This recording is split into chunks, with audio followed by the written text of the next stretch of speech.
YouTube, what is going on? We are back with a Wuthering Waves video. We're playing Wuthering Waves in 2025. Guys, Happy New Year. Listen, we are still doing a Carlotta giveaway. Go to my Twitch chat, Explination giveaway, enter, you have a chance to win. January 3rd, we're picking. I'm wishing for you until you get Carlotta, even if that means I lose a 50-50 because I have the worst luck in the world. But I already made a video covering the new sets, the nightmare sets, and then the new regular artifact sets. But I wanted to make a video going a little bit more in depth for all new players that are coming, and pretty much what could potentially be the best in slash for these characters. Now, there are some sets here that were kind of like, we don't really potentially have the characters that really match the Sonata set yet, but I just wanted to bring this up and kind of make a little list to make it easier. So there's this link. It has all the information here. Again, the patch is going live tonight, but I can leave this link in the description for any reason. But so first, we're going to go over the new harmony effects, right? So I'm actually going to open up a notepad real quick, and I'm going to bring this over here. Yeah, okay. I think that looks good. So new harmony sets. We're getting 1, 2, 3, 4. We're getting 5 new harmony sets. So the first one is going to be Frosted Heart. Now, this one looks really good. Specifically, I'm going to give you a spoiler for Carlotta. So pretty much what it does, it's the 2-piece set is resonance skill damage up, and the 5-piece is resonance is released. I'm assuming that means resonance liberation, or maybe potentially resonance skill, whichever one. Condensation damage, which is glacio, resonance skill damage increase. So pretty much you were getting 2 resonance skill upgrades here on top of a glacio bonus. Now, at the moment, this seems like it is going to be best in slot for Carlotta. This is going to be their main artifact set due to the fact that Carlotta's pretty much all of her damage, let me not say all, let me rephrase that, a lot of damage from res skill. So keep that in mind that Carlotta is going to use this set because of the fact that most of her damage is from resonance skill. So when you were rolling, or let's say you get Carlotta, if you want to use the regular glacio set, that is probably not going to be the wave. You want to lock it in on Frosted Heart. Eternal Light. This is one of the ones that's a little tricky because there's some things that I think we don't have information on yet, and I don't think we have a character that matches Eternal Light. But it says diffraction damage increase, which is spectro damage, and then the 5-piece says inflicting noise effect on enemy. His own critical rate is increased, so you get crit rate from inflicting some sort of noise debuff. Please correct me if I'm wrong. I think the noise debuff is pretty much what the Morning AX gives you. Tinfoil hat theory, and we'll find out in about 7 hours. The game is pretty much potentially going towards some sort of DOT meta, or at least introducing DOT status effects that could be applied via us as opposed to enemies. So when attacking with a certain number of noise effect, I assume certain number of DOT, your spectral damage will increase. Okay, so at the moment, we really don't know. My assumption would be Phoebe. We don't know anything about Phoebe's kit yet, but I believe we know that they are a Spectro unit. So this set, maybe you would test it with Jinsey, although I don't think it would really work personally. I don't think it gives noise effect. So this is one of the sets that you kind of, I'm not going to say don't farm. I'm not going to say that at all. But just keep in mind, there really is no set character for noise effect yet.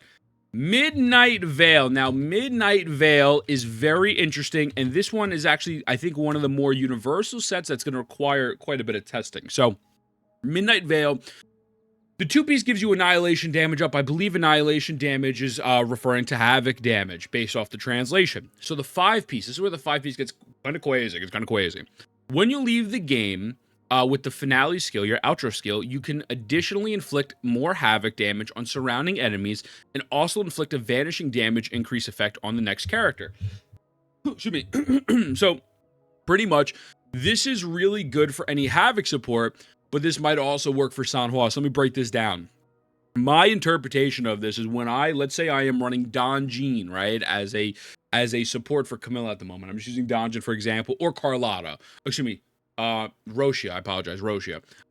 If I'm running either one, we'll use Roshia. If I'm outroing with Roshia, it is going to do a big nuke of damage, but then after that, it is going to do a vanishing damage increase on the next character. So vanishing damage increase on the next character, I assume that means buffing their havoc damage. That is how I am interpreting this, that you do a nuke of havoc damage, and then after that, you then increase their havoc damage further. Now, Who can this work for? As I've mentioned before, this will be Roshia's best in slot.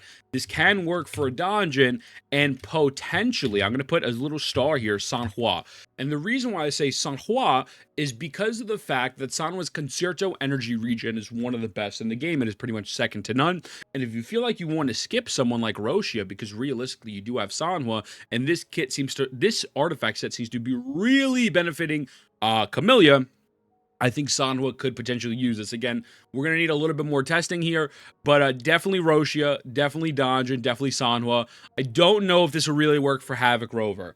I think Havoc Rover would probably still want to work with the other main set, but this is another set here, the Serial Antham, that is pretty much, if not more diverse, as just as diverse. So it says 2-piece resonance efficiency increase, you get more resonance energy. The 5-piece damage from coordinated attacks of equipped characters increased. I always skip the word increase. Increased damage of coordinated attacks of the equipped characters, right? When a cooperative attack is critical, so when a coordinated attack is critical, the attack power of the characters in the team is increased.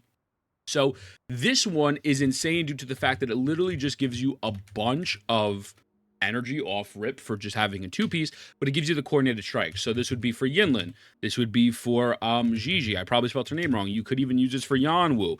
This probably will work wonders for Mortefi as well, because Mortefi is not really there for damage. Mortefi is really mainly there for his outro. So I have a hunch. I could be wrong, but I think this would really work for Mortefi and a Gion team as well, because realistically, if you're going to get that crit, even if it's not going to do a lot of damage, it is still going to further increase, Gion's even more. And we'll compare this to some of the stuff we have in the game as well in a little bit. But I continue. This is a really great set for coordinated strikers. Now, the last set. This is the other set, Tides of Turning Vala of Sasa. Resonance efficiency increase, 2-piece. Character's attack power is increased, and when the resonance efficiency exceeds a certain value, all attribute damage of the equipped character is increased. I don't know who this will work for. I don't think we have a character for this yet. Someone brought up that this might potentially be a decent artifact set for Zhang Liao. I don't think it will be, and I'll get to that in a little bit. But I think that we don't have a character for this at the moment. When I read this, I think maybe this is saying maybe you want to hold on to your burst or hold on to your skill. I don't know. It's a very weird set. I'm not going to say it's bad or good because we haven't done testing, but this is one of the sets that I think is not as universal. It's a little bit more of a puzzle piece, which I don't necessarily mind, but this one is a little weird. I don't think we have anyone to take advantage of this set Sonata effect yet. So these are the new artifact sets. Now let's go into the Nightmare stuff, because the Nightmare stuff is just as interesting, and I'm very excited for these because at first glance, when I first covered it, I didn't think it was doing anything crazy, but I was wrong. I was gamers, MTash here, and I was wrong. So let's also shout out to K-Dot and Stone Cold in the back. Nightmare sound effects. Here's how these artifacts work. Oh, echoes. Oh, Hoyo. Mr. Pokey's rubbing off of me. Hoyo shill. Pretty much, from my interpretation of this, I scroll down a little bit, it says, activates the buff by just equipping it. So unlike going into the game and doing Inferno Rider's 3 attacks and having hit all 3 attacks, you have these buffs passively active at all times just by having this 4 cost equipped. Now, let's go for the first one. We're going to go with Nightmare. We're just going to call it Scales. We don't need to write Nightmare everything. So Scales can run with Electro set and then also the new Coordinated set. Right, so it has 2 ways to drop. So it says, transform into the Nightmare Thunder Scales and deals conductive damage to surrounding enemies. When equipped in the main slot, its own conduction damage and resonance skill. So conduction is electro damage. Here is the thing. You wouldn't really use this for Zhang Liao. We'll get to what we would use for Zhang Liao, because Zhang Liao doesn't really work with resonance skill damage. Zhang Liao works with resonance liberation. You could potentially use this on Yinlin, but something like Moonlit, or maybe there might be some other set. I don't necessarily know how all of these are going to work in the sense of, how do I say this? You could run this on Yinlin, but this is not buffing up all of your other characters in the game. You might have another Echo that's coming out that is going to activate a buff for and passively buff everyone, as opposed to just only buffing Yinlin on field. So could it work for Yinlin if you were making her main DPS? Yes. But other than that, I would kind of just leave this one alone personally. I would leave this one. I wouldn't focus on this one too much. Now we have Flame Rider. This one is objectively. This is going to be great. Massive for Changli. So let's break this down. Transforms into Nightmare Flame Mount, dealing scorching damage to enemies in front of it. When equipped in the main slot, its own scorching damage, which is the fusion damage, is and resonant skill damage are increased. So Changli, she does resonant skill damage. That is a base of her kit. So this is going to be perfect for Changli. Right? If you press and hold it and transform to the Night Rider, so again, you could just boom, like not a big deal there, right? So this one is pretty straightforward. The first one, I don't know. I have more testing would have to be done, but I feel as if, like, let's say, for example, going back to the first one for a moment, if you can get, let's say, the Heron to roll with this coordinated strike set, and the 4-cost buff from the Heron would be better than this. But if you're only stuck with this, then you gotta do what you gotta do. But what can you say, right? So, but Flame Rider, great for Changli, resonant skill. Not that it would be bad for Encore, but Encore is not really doing resonant skill damage, you're doing basic attack damage. So just keep that in mind. The Deadly Bird. Deadly Bird. This one's a little weird, man. This one is a little strange. So summon Nightmare and Sorrowful Burst to inflict diffraction damage on nearby enemies. If the enemy has the noise effect, again, some sort of debuff that we are not aware of yet at the moment, we'll find out in 7 hours, I guess. The damage dealt by the Sorrowful Bird is increased. When equipping in the main slot, its own diffraction damage is increased. I don't know who would use this yet because it's rolling with Eternal Light. We don't really have anyone, at least in my mind, that is taking full advantage of this Eternal Light set. Therefore, I'm going to just kind of say a little bit of like a skip. Like, I'm not going to farm that personally. This one is not as clear. But what can you do? Going down to the Heron. Actually, speaking of the Heron, I used Heron as an example before. But so, transforms into Nightmare and Heartless Heron, dealing multiple stages of havoc damage to nearby enemies. When equipped in the main slot, its own annihilation damage and heavy attack damage is increased. So, this is good as well, and it is running back this Midnight Veil set.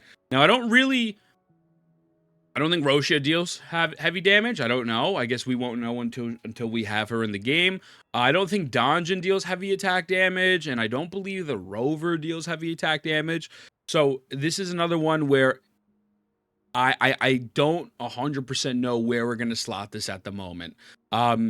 It's kind of up in the air. Like, you could run this on Donjon, on Roshia, just strictly for the fact that it's giving more havoc damage, and they do havoc damage and heavily rely on it.